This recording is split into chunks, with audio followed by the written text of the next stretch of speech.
weather forecast. It's just past 10:14 on your early Monday evening. I'm meteorologist Jordan Reed. If you think that it's been an unusually cold start to the month of December, you'd be right about that. And the good news is that there is a little bit of relief on the way. The bad news, however, is that it does come with some rain and snow chances. Let's take a live look right now at downtown Utica, where we're not dealing with any snow, but it is bitterly cold out there right now. Even with a calm wind, temperature hold 2 degrees above zero.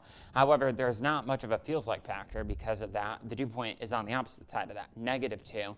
And some temperatures have already dropped to that level, even beyond that, up toward the north. Look at Old Forge right now, -3, Boonville -1, but you go over to Camden and it's 8 above zero right now, with a bit of a westerly wind there. For most of the area, it is mainly calm, but down toward the south and up in Lowville, we have winds of about 3 to 5, maybe 6 miles an hour out there right now, and that's just adding just even more of a bite to the air. So it feels like -8 in Lowville, -9 in Old Forge right now. The rest of us at or slightly above zero for that feels like factor at the present time, thanks to, again, that calm wind. Temperatures around 25 degrees going to be into the weekend with us as well, with clouds and some occasional snow showers. The winds start out of the west-southwest at around 10 to 15. They'll still be around 10 to 15 on Sunday out of the west-northwest. So unfortunately, not returning to average temperatures anytime soon. The reason for that is because we've got a ridge of high pressure above our heads off the west coast. But here on the east coast, we do have some low pressure, upper air low pressure coming in from Canada and keeping the cold air entrenched along the central and eastern portions of the country. We do have things back here in the here and now fairly quiet. We do have some clouds out there toward the south of the thruway. The reason for that is because we do have a storm system passing to our south. Keeping it at bay is this area of high pressure, our fair weather friend. That's what kept things kind of high and dry today, but also very cold because it's Canadian high pressure.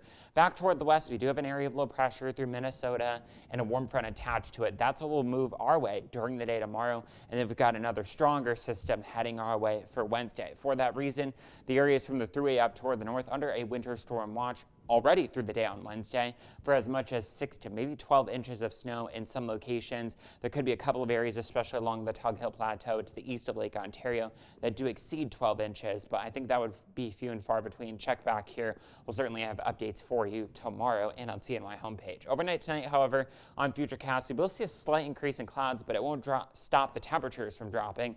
We'll drop on either side of zero with a bit of a wind out there.